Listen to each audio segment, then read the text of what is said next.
اسطوره بعل یه اسطوره کاملا سیاسیه که روایتگر پایان یک حکومت رو به زوال پیر فرسوده و ناکارآمده که کاتبانش به طرز شگفت‌انگیزی این روایت سیاسی رو با استفاده از المانهای طبیعت و جغرافی که در اون منطقه تجربه کردن و دیدن و واقعا اشراف خوبی بهش داشتن برای ما روایت میکنن. و خب طبعا برای مایی که در محفل ققنوس به سراغ متون اسطوره‌ای میریم با رویکرد جامعه شناسی، خوندن اسطوره بحل بسیار ضروریه. برای همین من این متن رو دوباره از انگلیسی ترجمه کردم و با شرح و تفسیر خدمت شما دارم تقدیم میکنم. خب حالا یه خلاصه ای رو میگم از آنچه گذشت تا اینجایی که اومدیم جلو، برای حالا کسایی که هم دوست دارن یه مروری بشه و هم احیانا اگر کسی اولین بارشه که با این داستان مواجه میشه از این اپیزود،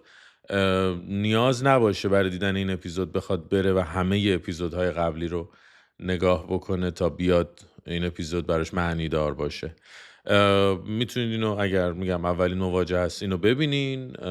حالا خلاصه هم خدمتتون میگم دیگه، در جریان داستانم قرار میگیرین. اگه خوشتون اومد، جذب شدید و حالا بعداً اپیزودهای دیگه‌ای که با شرح و تفسیر هست توی پلیلیست خانش و تفسیر بل، برگردید و ببینید. همونطور که خدمتتون عرض کردم، داستان پایان یک حکومت رو به زواله که از دربار، یا در واقع در بارگاه ال قصه شروع میشه. ال کیه؟ ال شاه خدای اوگاریته، یعنی پادشاهه و در این حال خدای اصلی پانتئون هم هست، خدای اصلی مجمع خدایان هم هست.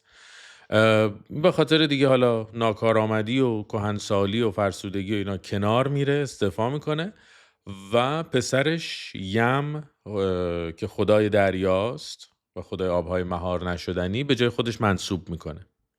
مأموریت اصلیش چیه؟ مأموریت اصلیش هم حالا جدای از حفظ نظام، مأموریتش اینه که اون نیروی اجتماعی که توسط بعل شکل گرفته و داره میاد برای براندازی، اون رو سرکوب بکنه. بعل کیه؟ بعل از اون طرف نماد شایسته سالاری، نماد کارآمدی و در عین حال خدای باران هم هست، خدای آبهای مفید کشاورزی هم که عملاً بارانه هست. خب حالا این تفویض انجام میشه از اون طرف، ولی ال کارش تموم نمیشه دیگه. ال حالا باید شروع کنه برای یم مشروعیت بخره. در نتیجه ضیافت میگیره، مهمونی میگیره، خدایان پانتئون رو دعوت میکنه، بیعت میخره براشون، مجبورشون میکنه با در واقع با ریخت و پاش و اینا کاری میکنه که همه خدایان با یم بیعت میکنن. بعد نیروهای دیگه‌ای که لازمه برای اینکه قدرت پادشاه جدید مشروعیت و مقبولیت داشته باشن، دنبال اونا هم میفرسته، دعوت میکنه که بیان هی یکی یکی باش بیعت بکنن. دقیقاً سازوکار یک انتقال قدرت سیاسی رو داریم میبینیم. یکی از کاراکترهایی که ال میفرسته دنبالش و میخواد برای یم مشروعیت بخره، اناته که راجبش صحبت کردیم، الان ازش میگذرم چون بعداً تو داستان دوباره داریمش. و یکی دیگه از کسایی که میفرسته دنبالش کوثر و حسیسه که یک استاد معماریه، اسلحه ساز، جادوگره، کلا صنعتگره این آدم. و ال میفرسته دنبالش که بیاد و برای یم قصر و بارگاه بسازه که اونم شتابان دعوت پادشاه خدا رو لبیک میگه و میاد و مثلا سریع شتابان خودش رو میرسونه. این تاکید رو این شتابانه هم برای این اینجا میارم که توی داستان کار کرد داره. لای خواستین بعدن جزئیاتشو حالا یا دیدین یا برگردین و ببینین دیگه. بعد از این که این اتفاقا میفته و قدرت جا منتقل میشه، یم ظاهرا ما از روایتی که حالا همه الواح رو هم خب نداریم متاسفانه، ولی از روایتی که میخونیم متوجه میشیم که یم تونسته یه بار بعل رو سرکوب بکنه، اما بعل بیکار نمیشینه. بعل حالا این دفعه میره و از در واقع نفوذ به قصر، نفوذ به دربار شروع میکنه میاد بالا. یعنی میره شروع میکنه به قدرت نزدیک میشه، میاد بالا و ما یهو میبینیمش که یم کنار ال وایساده داره خدمت میکنه. کی میبینیمش؟ زمانی که یم حالا با این قدرت مطلقی که دستش رسیده، یه غروری هم برش داشته و یه یه خورده مغرورم شده و یه چند تا از فرستادگانش رو میفرسته به سمت معبد خدایان. منتها اینجا یه گستاخی میکنه به پانتئون، به فرستادهاش سفارش میکنه، میگه رفتین اونجا دیگه تعظیم و تکریم و اینا نمیکنین، خیلی وای میسین و خیلی گستاخانه و اصلا بدون هیچ گونه احترام گذاشتنی حرفتون رو میزنین. حرفشون چیه؟ اینه که بله باید کتبسته تحویل بدین. راوی انتظار نداره که خدایگان یهو بعل رو تحویل بدن، یهو تصورش اینه که احتمالاً بعل بلند میشه، جنبش دوباره دست میگیره و خدایان هم میرن پشت دستش بازی میکنن، اما اینجوری نمیشه. کتبسته تحویلش میدن، تسلیمش میکنن و اینجا بعل یهو عصبانی میشه و میخواد بزنه، حمله کنه به فرستادگان یم، اما انات و اشترت جلوشو میگیرن. اناتو که گفتیم بهش برمیگردیم، اشترت هم که باز راجبش صحبت کردیم مفصل، که از کاراکترهای خیلی جالبه که اینجا هم دوباره هستش توی این اپیزود. و تا اینجا ما داستان رو دیدیم. حالا میخوایم بریم سراغ ادامه داستان. سلام، خیلی خوش اومدین به دنیای فرم و محتوا. من بردیاپور بهرامی هستم و این یک اپیزود دیگه از محفل ققنوسه که تقدیم حضورتون میشه. ما در محفل ققنوس به سراغ متون اسطوره‌ای و کهن میریم با رویکرد جامعه شناسی.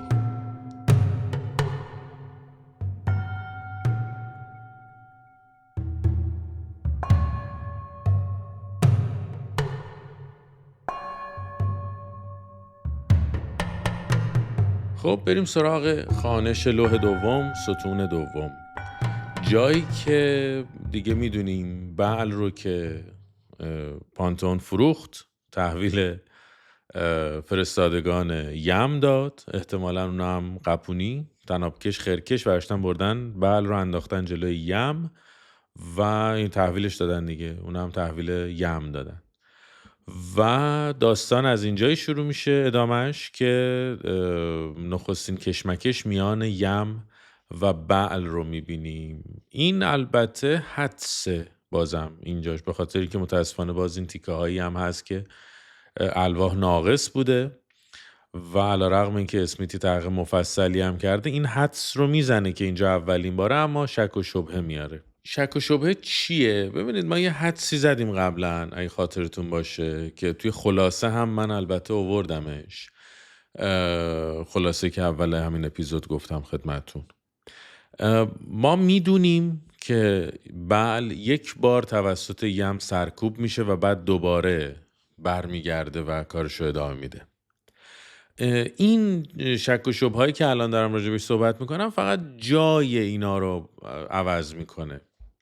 یعنی چی؟ یعنی که ما یکی از حدس هایی که درباره این متن زده میشه اینه که بعل شورش میکنه، این ور رفرم میکنه، یه بار اون شورش رو سرکوب میکنه و بعد بعل میاد میره تو دربار و میاد میره تو قدرت، که یه تیکه اونجایی که فرستادگان یم میرسن بعل وایساده کنار ال داره به ال خدمت میکنه دیگه.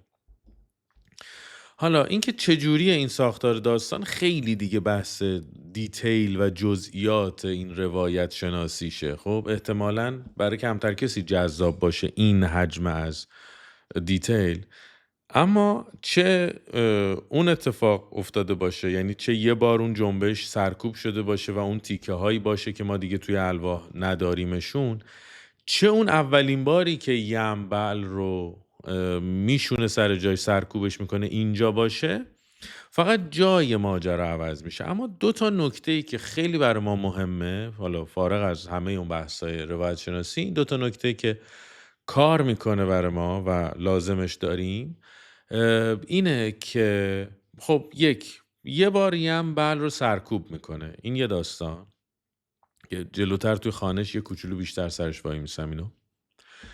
اما نکته‌ای که خیلی خیلی خیلی مهمه اینه که بعل زمانی اثرگذار میتونه باشه به عنوان نیروی آلترناتیو، به عنوان نیرویی که میخواد بیاد برای مثلا براندازی، که در کنار قدرت، نزدیک به قدرت وایساده. چرا؟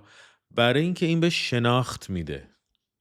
شما برای که یک سیستمی رو بخواین تغییر بدین باید بشناسینش و برای شناخت اون سیستم هیچ جایی بهتر از داخل خود اون سیستم نیست.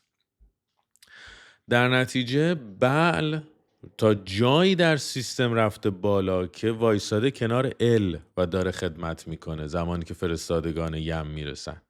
حالا میگم چه قبلا سرکوب شده بعد تصمیم گرفته بیاد، یا چه اصلا کلا اون قضیه منتفی میشه که یک نیروی بیرونی بوده شکل گرفته اومده و میره کنار. بل میاد نماد کارآمدی میاد توی سیستم و یکی یکی مراحل در واقع ترقی و رشد و طی میکنه توی اون سیستم و حالا به عنوان یه نیروی آلترناتیو معرفی میشه. در نتیجه اون بخشش که میگم خیلی برای ما امروز میتونه کمک کننده باشه اینه که ببین از اون موقع یه همچین حکمتی انگار دونسته میشده، یه همچین بینشی وجود داشته که آقا کسی که میخواد نیروی آلترناتیو باشه باید قدرت رو خیلی خوب بشناسه و باید نزدیک به قدرت حرکت بکنه. اون چه که مثلا یه نفر از دور بخواد بیاد یه جایی رو فتح بکنه اون یه داستان دیگه است، یه شکل دیگه ای پیدا میکنه که دیگه اسمش جایگزینی قدرت و فلان و اینا نیست دیگه. حالا خیلی وارد بحثش نمیخوام بشم، خیلی بحث طولانی نکنم. خب آره اینجا هم گفتم که اسمیت حدس داره میزنه که اینجا نخستین کشمکش بین یم و بله، اما چیزی که متاسفانه اصلا مشخص نیست اینه که کدوم دیالوگ مال کدومه، به هر دوتاشون میخوره. یعنی اگر فرض کنیم که اینجا اولین دیداره، یه در واقع یه توضیح دیگه هم میتونم اینجا بگم لازمه که بگم خدمتون، اونم اینه که باز این حدس منه، البته باز توی گره‌گشایی های روایت شناسیه که با توجه به چیزی که ما حدس میزنیم از روایت که این کتبسه آوردن تحویل یم دادن و اینجا اولین بار اینا با هم مصاف میکنن، میتونیم بریم و برگردیم یه رمزگشایی روایتی بکنیم از اول داستان، جایی که توی مرزی ال داره با یم صحبت میکنه و یک پیشبینی میکنه و میگه تو با بل در کوه صفون دیدار خواهی کرد، که اونجا اگه یادتون باشه یه اشاره هایی به آهو و اینا میکنه و اشاره به سید میکنه، اشاره به آهو میکنه و اینها، که باز یه تیکایش ناقص بود دیگه نداشتیم. حدس من اینه که اون آهو و اون سیدی که اونجا ناقص توی متن هست اشاره به همین تیکه است، یعنی سهه میذاره بر این که الان بل کتبسته و در موضع ضعف و تسلیم اومده جلوی یم در کوه صفون ایستاده، فرستادگانش آوردنش و این مثل آهویی که در شکار افتاده اومده جلوی یم وایساده. من کلمه ها رو میخونم: بران، بمیرد، زنده بماند، یقینا ایشان را گسیل خواهم داشت. اگر پس از آن من برانم و در یم غربال هلاکت خواهد بود و در یم سینه مرگ، داور نهر خواهد بود، در آنجا شمشیر را نابود خواهم ساخت، سرای را در آتش خواهم سوخت، بر زمین والا مقامان خواهند افتاد و بر خاک قدرتمندان. برای کسایی که حالا اون رفرنس بودن ادبی کتاب مقدس هم براشون جالبه، این غربال هلاکت دقیقاً چیزیه که بعداً تو کتاب مقدس استفاده میشه. من خیلی هاشو دیگه اشاره نمی کنم، خیلی زیاده توی کتاب اسمیت، دونه دونه اینا رو رفته پیدا کرده که کدوم کلمه ای که اینجا توی الواح بل هست یا کدوم کلمه ترکیب اینا بعداً رفته و توی کتاب مقدس آورده شده و دقیقاً این شکل. یکیش غربال هلاکته. یکی هم نکته‌ای که هست داره یه تهدیدی صورت میگیره که میگه سرای را در آتش خواهم سوخت. این همون چیزیه که بعداً سیاست زمین سوخته شکل میگیره بر اساسش دیگه، که یعنی آقا من اینجا را دست نمیدم مگر اینکه زمین سوخته تحویل بدم دیگه. شمشیر رو نابود میکنه، یعنی کامل قوای نظامی رو به هم میزنه و از بین میبره. از این ورم که سرا رو در آتش خواهم سوخت. و اون تیکه‌ای که گفتم، حالا یه خورده اولش توضیحات رو میدم که دیگه بعد خود داستان رو بخونیم و دیگه خیلی من هوای نشم توضیح بدم. اون تیکه‌ای که گفتم که حالا چه اینجا باشه چه قبلتر باشه و اینا، یک باری که بعل در برابر یم تسلیم میشه و سرکوب میشه، این یه موتیفیه که خب خیلی کارکرد روانشناسی داره توی بحث روایت و خیلی پرتکراره دیگه. یعنی شما این که قهرمان قصه یک بار یا چند بار شکست میخوره و بعد بلند میشه ادامه میده، بسیار زیاد میبینیمش دیگه. این هم همونه دقیقا. یعنی گیلگمش هم دقیقا اول با انکیدو که دارن میجنگن، اول دشمنیه، یه شکستی میخوره، بعد اول این اونو میزنه زمین، بعد اون اینو میزنه زمین، بعد با هم دوست میشن. توی رستم و سهراب همین اتفاق میفته، اول سهراب رستم رو میزنه زمین، بعد بلند میشه و ادامه ماجرا. توی داستان انوما الیش، مردوک در مواجهه با تیامت اولین بار خوف برش میداره، مغلوب میشه، میره و بعد برمیگرده و پیروز میشه. از اون طرف مثلا توی ریگودا، توی اساطیر هندی، مثلا اول ایندرا رو داریم که اول فرار میکنه، بعد برمیگرده و وریترا رو شکست میده. توی ادبیات تلمودی، جبرئیل اول با لویتان یا لویاتان که می جنگه، اول شکست میخوره، بعد پیروز میشه. که خب میگم خیلی کارکرد روانشناسی داره و توی روایت شناسی هم یه موتیفیه که تا همین الانش در فیلم های اکشن شما میبینید دیگه. قهرمان قصه اول ضعیفه، تسلیم میشه، حتی توی مبارزه نهایی میره. یه تصویری یادتون نیست یا نمیدونین، بهتون بگم که توی گیلگمش اتفاق میفته، فوق‌العاده عجیب اصلا. توی نبرد گیلگمش و انکیدو با گاو آسمانی، گیلگمش و انکیدو بعد گاو آسمانی رو نابود کنن، یعنی با اون مبارزه بکنن و خب طبعا خودشون رو نجات بدن. یه جایی از سهمگین بودن این نبرد زمین میشکافه، بعد که مثلا عدد اینه که میگه مثلا زمین میشکافه، مثلا یه 200 نفر میرن پایین، دوباره زمین یه جای دیگه میشکافه، 200 نفر دیگه میرن پایین.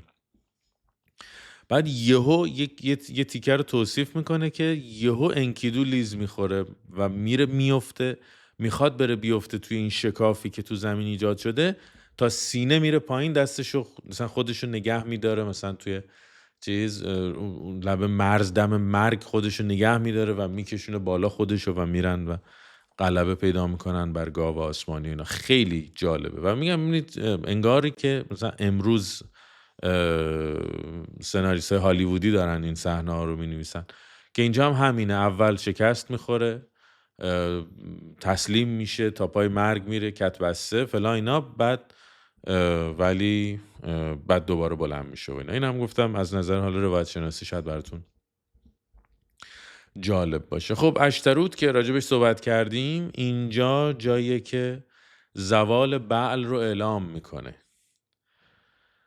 از دهانش کلام هنوز بیرون نرفته، از لبهایش سخنش که او بانگ خیش برافراشت. باشد که فرو افتد در زیر اریکه سرور یم. این از دهانش کلام هنوز بیرون نرفته، دقیقاً چیزیه که عیناً توی کتاب مقدس میاد. توی مثلا اینجا بعضیاشو گفتم دیگه، بالا رد میشم، بعضیش مثالاشو میارم، همون کاری که اسمیت کرد، ولی همه‌شو اسمیت پیدا کرده مفصل. توی سفر پیدایش میگه و واقع شد که هنوز سخن گفتن را به پایان نبرده بود که اینک رفقه بیرون آمد. بعد توی کتاب دانیال، توی سفر دانیال میگه هنوز سخن در دهان پادشاه بود که آوازی از آسمان فرود آمد. ببینید دقیقاً عین همین چیز. حالا کوثر با بعل سخن میگه. یه تیکه اینگاه مثلا کات میخوره، فلش فوروارد میشه، که حالا متن میخونم، یه که جالب اساسی اینجا داره. و کوثر و حسیس سخن آغاز کرد و گفت به راستی تو را میگویم ای سرور بعل و تکرار میکنم ای ابر سوار. اینک دشمن تو ای بعل، اینک دشمن خیش را برکوب، اینک خصم خیش را منکوب ساز. پادشاهی جاودان خیش را بازگیر و فرمان روایی سرمدی خیش را. خب یه خورده اینجا ممکنه عجیب بشه داستان دیگه. کوثر و حسیس کسی بود که فرستادگانشو فرستاد دنبالش که چی؟ که بیا برای یم خونه بساز، قصر و بارگاه و اینا بساز دیگه. اونم گفت چشم. اونجوری یادتونه شتابان و اصلا فرستادگان و فرستاد بره و گفت من سری میام و آبراه ها رو بلدم و تا شما بخواین برین کند میشه و من باید بشتابم به سوی پروردگار و برم ببینم چی میگه و منو دعوت کرده و اینا. اون میره و خیلی کرنش میکنه و اینا. بعد یهو اینجا کات میخوره به صحنه‌ای که یا در به سکانسی که داره با بعل صحبت میکنه. خب روایت ها، یعنی مثلا اون چه که ما در واقع از بخش یعنی میشه گفت به نوعی حالا اصطلاح چیزی که از حذف به قرینه معنوی ما میفهمیم در روایت چه اتفاقی افتاده، اینه که بعل اونجا خب در ضعف بود، اینجا اما یهو حالا رها کرده به طریق خودشو، انگار از چنگ یم خلاص شده، اومده دوباره حالا داره تجدید قوا میکنه که برگرده و اینا. پیش کی داره دیالوگ میکنه؟ پیش کوثر و حسیس. کوثر و حسیس قبلا گفتیم در خدمت اصلا خونه یم رو، کاخ و بارگاه یم رو کوثر و حسیس ساخته. در این حال الان داره برای بعل هم اسلحه میسازه، داره باش صحبت میکنه، میگه پاشو کاراتو انجام بده، برو پادشاهی جاودانتو باز پس گیر و فلان داستانه. این یه کاراکتر داره خلق میشه که خیلی مهمه، یعنی از نظر حالا همون بحثایی که برای ما خیلی جذابه از منظر علوم اجتماعی و حالا یه بخش هم یکم توی سیاست و انتقال قدرت و اینا، این که ببین هر نیروی بیاد سر کار تکنیسیانه. اون یم بهش دستور داد، براش دستور داد برای یم خونه بساز، گفت چشم، خونه‌شو ساخت. اینجا بل لازم داره اسلحه بسازه، براش اسلحه میسازه. یعنی تکنولوژی، خیلی امروزی بخوام بحثشو بکنم، اینه که تکنولوژی ایدئولوژیک نیست برای کوثر و حسیس و اون کار خودشو میکنه. حالا این تکنولوژی میتونه شیوه‌های مختلفی داشته باشه دیگه. یعنی قاعدتاً اگر یه پیمانکار حکومتی بود، قاعدتاً وقتی حکومت قبلی تمام میشه اینم باید کله پا میشد دیگه، اینم باید میرفت، ولی نه، وایساده همچنان داره کارشو میکنه، برای که تکنولوژی چیز نیست. حالا میگم خیلی دیگه نمیخوام بحثو خیلی ببرم سمت حالا سازوکار انتقال قدرت سیاسی و اینا، ولی خیلی نکته جالبیه، خیلی میتونه مطابقت داشته باشه با تخریبایی که این روزا تو جامعه اتفاق میفته، نه فقط امروز، تو هر انتقال قدرتی، یا به قولن حالا خیلی صریح‌تر بخوام بگم تو هر انقلابی اون شاخه بالایی ایدئولوژیک عوض میشه، ولی در نهایت نیروهای اجرایی همونا، نیروی اجرایی سال 57 همون نیروهای اجرایی سال 56 بودن دیگه که چیز کردن. حالا یه لایه اون بالا جابجا میشه، یا مثلا چه میدونم زمانی که اسلام وارد ایران میشه، خب اون لایه بالایی عوض میشه، وگرنه نیروی اجرایی هر حکومتی در واقع، هر انقلابی، صفویه به قاجار به پهلوی به جمهوری اسلامی حالا به هر چیز دیگه، اون لایه بالایی عوض میشن، ولی نیروهای تکنیسیان، نیروهای تکنولوژی، نیروهای غیر ایدئولوژی هستن ذاتن، که خب اون کسی که کارش اسلحه سازیه باید بره وایس اسلحه بسازه، اون کسی که ساختمون سازه خب میره ساختمونشو میسازه. و این پدیده خیلی جالب بود برام، این کاراکتر و این شخصیت پردازی کوثر و حسیس اساساً از این جهت خیلی برام من جالب بود. کوثر 2 سلاح را می پردازد و می سازد و نامهای آن 2 را اعلام می دارد.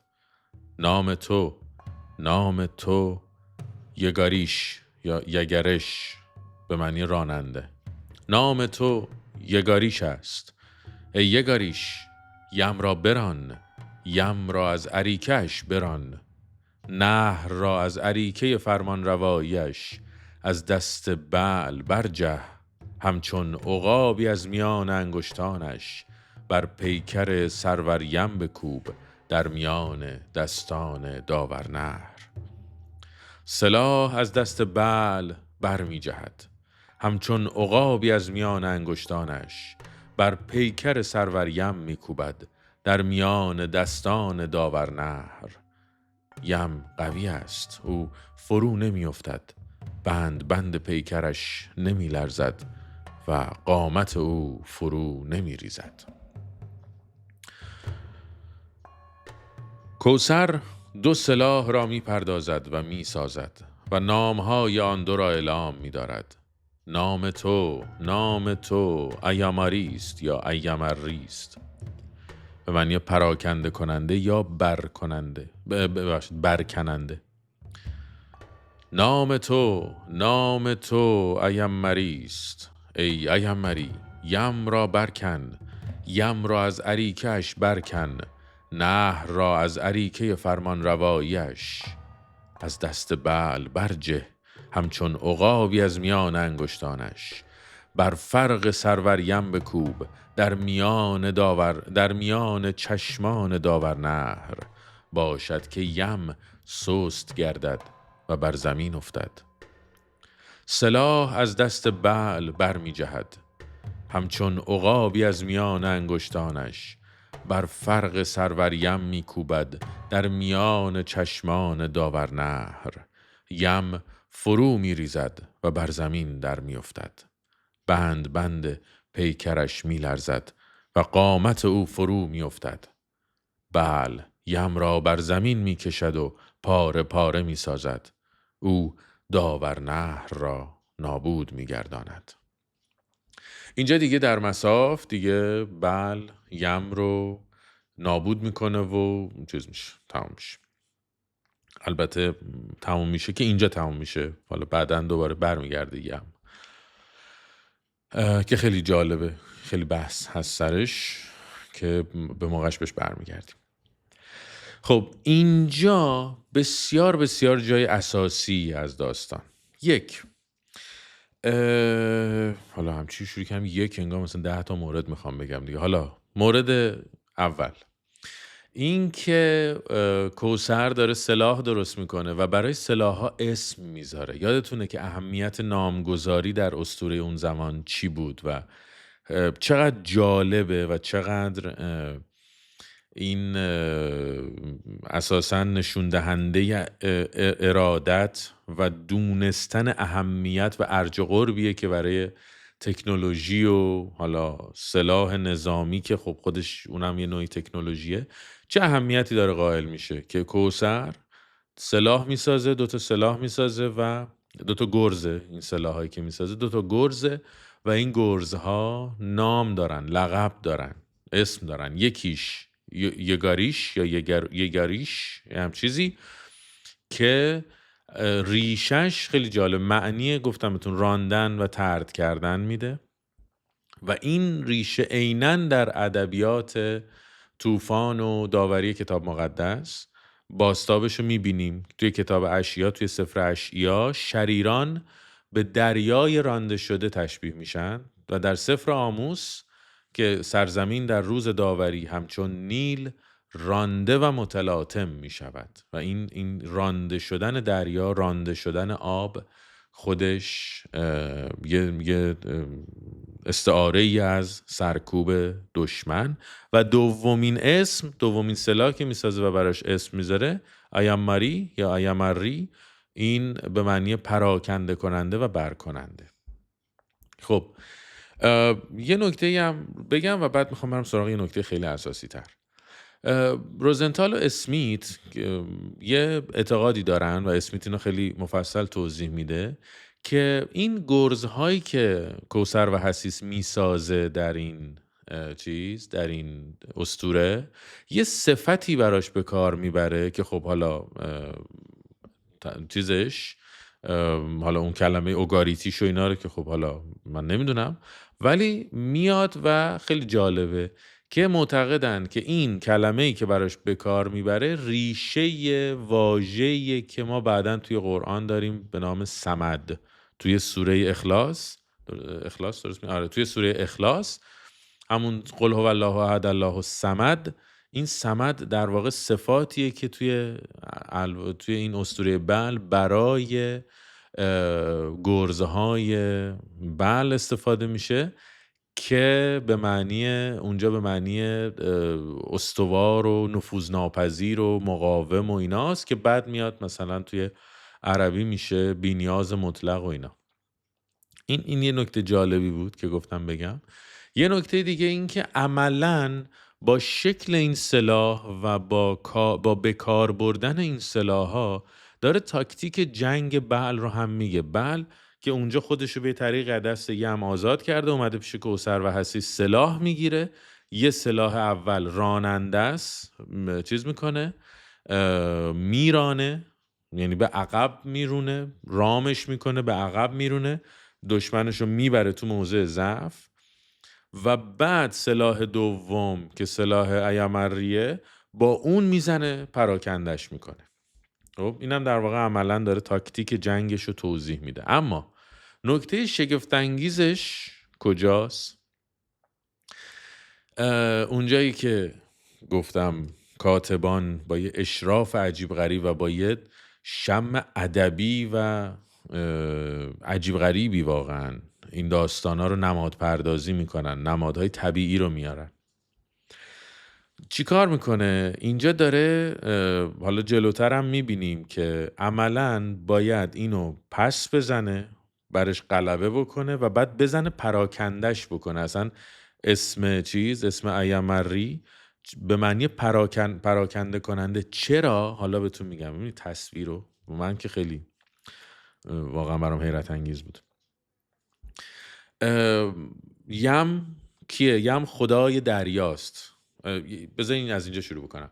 جغرافی اوگاریت یادتونه که یک کوهیه در کنار دریا و اون کوه که در واقع بعل اونجا ساکنه بیشترین باران رو داره و بیشترین تجمیع آب باران اونجاست و بعد یعنی کوه میرسه به دریا، این دوتا کنار همه.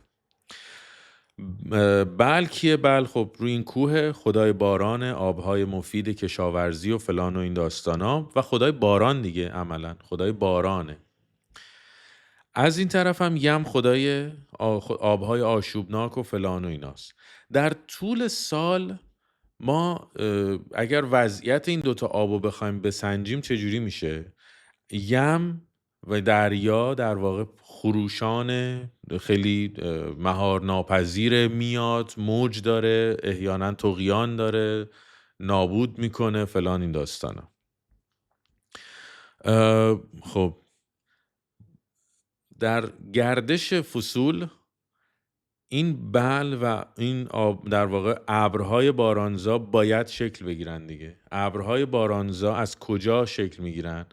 از این که دریا آروم میشه که این بتونه ازش آب برداره بره بالا و ابر تشکیل بشه و بارون تشکیل بشه دیگه. یعنی منشأ بارون رو اینا انگار میدونستن که منشأ اون بارونی که منشأ یم، یعنی یم باید بعل باید از یم تغذیه بکنه برای اینکه بتونه بارون درست بکنه. پراکنده کننده هم برای چیه؟ چرا همچین اسمی داره؟ که این زده آب و برده عقب. ابر سوار دیگه، یکی از لقب‌های بعل ابر سوار دیگه، که این ابر سواری حالا آب از یم گرفته، یه حرکتی زده، یه جوری برش چیره شده که اینو چنان پراکنده کرده و پخشش کرده که مثل بارون داره فرود میاد و یم رو تبدیل به بارون میکنه. یه چیز دیگه هم میخواستم حالا بعدتر بگم که همینجا میگم، چون سطر آخر این سکانس اینه که او داور نهر را نابود میگرداند. این که علت حالا اون شوخی جاجرود و اینا رو کردم باش، ولی این که چرا بهش میگن داور نهر و چرا اصلا قاضی و داوری و اصلا چه ربطی داره؟ رودخونه است، نهر، داوری چه کار به داوری داره این وسط؟ علت اینم برمیگرده به باوری که اون موقع وجود داشته از اینکه نهر، حالا میگم چجوری، داوره. فقط اینم بگم که این که یم که دریاست، خیلی جاها به نهر که رودخونه است اسم میگیره، به این دلیله که در اون منطقه و در اون زمان دریا و رود انگار دو روی یه سکن، اینا یکی هن، یه پیکرن که از هم جدا نیستن، چون اونا میدونن که همه رودخونه ها میره به دریا میریزه. در نتیجه داورنهر همون یمه، برای همین حالا ذاتاً به لحاظ پدیده طبیعی یه فرقی دارن، ولی از نظر اونا این یک بارچگی به خاطر اینکه رود میره به دریا میریزه هستش. حالا چرا داور؟ برای اینکه شما توی چیز هم اگر نگاه بکنید دیده باشید یا ببینید توی متن قانون حمورابی یه تصوری وجود داشته که فردی که بهش تهمت زده میشه یا فردی که مظنونه یا فردی که مثلا حدس میزنن گناهکار باشه و اینا برای اثبات بیگناهیش، میگم قشنگ مشخص اینو توی متن قانون حمورابی میبینیمش، که اینو مینداختن توی دریای خروشان یا رود خروشان، مینداختن توی آب خروشانی و اعتقادشون بر این بوده که اگر این توی اون آب غرق شد معلوم میشه که گناهکار بوده و خدایان دیگه اینو پس ندادن، خدای دریا دیگه پسش نداده. اما اگه تونست زنده بمونه و خودشو نجات داد و اینا، یعنی که چی؟ این بیگناهه و خدا ترجیح داده، یعنی تشخیص داده که این بیگناهه و پسش داده، نکشتتش، نبردتش با خودش. به این دلیل به یم داورنهر هم میگفتن اون موقع. این دقیقا میبینید که چه قرابتی وجود داره بین نمادهای طبیعی و این اسطوره سیاسی که اینجا بر ما ترتیب دادن. خب حالا پس در نبرد بل پیروز شد، یم نابود شد. حالا اینجا اشتروت یا اشترت دوباره سرکلش پیدا میشه. منتها خود بحث برانگیزه این سرکله پیدا شدنش. اشتروت او را به نام توبیخ میکند و بانگ میزند: بپراکن ای بل توانمند، بپراکن ای ابر سوار، چرا که اسیر ما سرور یم است، چرا که اسیر ما داورنهر است. یه نکته اینجا داره که این اشتروت کسی بود که یه خورده بالاتر اینجا دیدیمش که موقعی که بعل در موضع ضعف، دست و پاش بسته است فلان اینا، داره میگه که داره کری میخونه برای بعل که باشد که فرو افتد در زیر اریکه سروریم، چون موضع ضعف دی. و اینجا ببینید این طرف اصلا کلا سری رنگ عوض کرد. به محضی که الان بعل غالب شد و یم مغلوب شد و نابود شد و فلان و اینا، حالا اینجا یهو بلبل زبون میشه دیگه: بپراکن ای ابر سوار، چرا که اسیر ما سرور یم است، فلان داستانا. حالا اینجا دو تا در واقع پیشنهاد خیلی مختلف و خیلی شاید یه بخشی متضاد وجود داره که من هر دوتا رو آوردم اینجا، شاید با هم چیزه. این به پراکن، حالا تو اون کلمه‌ای که استفاده شده اسکتر، خب انگلیسیشه، ولی کلمه اوگاریتیش دو تا معنی کاملا متضاد، حالا متضاد نمیدونم بشه گفت یا نه، ولی دو تا معنی کاملا متفاوت داره. یکی اینجا به معنی که بپراکن و بزن نابود کن و اینا، و یکی به معنای شرم و خجالته. بعد خیلی بحثه که حالا این اشتروت اینجا رنگ عوض کرده و داره به بل میگه که بزن بتره کن یمو، یا نه داره نهیبش میده، داره به شرم میده، میگه شرم بر تو که با سروریم چنین کردی. خود اسمیت پیشنهادش اینه که میگه ببین اون در واقع ترجمه یا تحلیلی که اینو توبیخ نمیکنه و داره میگه اینو رنگ عوض کرده و داره میگه بپراکن، اصلا بزن بترکون این چیزو، سرور یمو، اون نزدیکتره. به نظر منم همین میاد، به خاطر اینکه این کانسپت چرخه طبیعت وقتی میخواد اتفاق بیفته، وقتی میخواد کامل بشه کانسپت چرخه، خب لازمه که سروریم پراکنده بشه و اصلا نابود بشه و اینا. و بعد ما بارها و بارها این موتیفه رو داریم دیگه، یعنی این که بزنه دریا رو هل بده عقب و دریا رو بزنه از هم بشکافه. خب مشخصا بعدن میره تو داستان موسی و اینا هم همینه دیگه، یعنی این داستانی که میزنه آب و میشکافه، دریا رو میشکافه، دریا رو پس میزنه میرونه فلان، این کانسپت زیاد داریمش. در نتیجه دیگه الان به نظرم این خیلی چیز داره، ولی باز هیچ قطعیتی اینجا وجود نداره.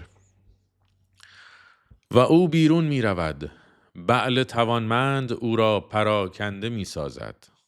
میزنه پراکندش میکنه و میترکونه و پخش و پلاش میکنه و اینا. و او پاسخ میدهد، یم به راستی مرده است، بعل پادشاهی میکند، او به راستی فرمان میراند.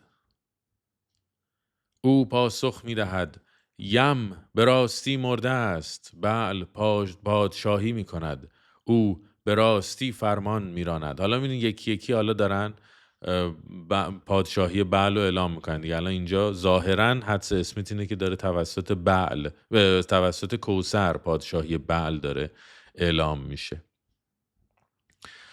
و اشتروت اینجا به حرف میاد، ادامه حرفشو میزنه و صحبت میکنه و اینا. و او پاسخ میدهد، باشد بعل برایشان پادشاهی کند، او به راستی فرمان میراند، بر سر او دشمن او در میان چشمان او. این تصویره هم باز زیاده، حالا من دیگه خیلی دیتیل و اینا نمیدونم، ولی توی کتاب مقدس اسمیت مثالای مختلفی میاره از اینکه دقیقاً وسط کتفش ضربه میخوره توی یه جنگی، یا مثلا وسط پیشونیش ضربه میخوره، که خب البته طبیعی هم هست دیگه. یعنی جنگ‌های اون موقع شما نگاه بکنین چیز دیگه، با استفاده از همین نقاط حساس و مثلا کلیدی بدن انسان جنگجوها تمرین میکنن که به اونجا حمله کنن دیگه، وسط پیشونی و نمیدونم تو کتف و اینا.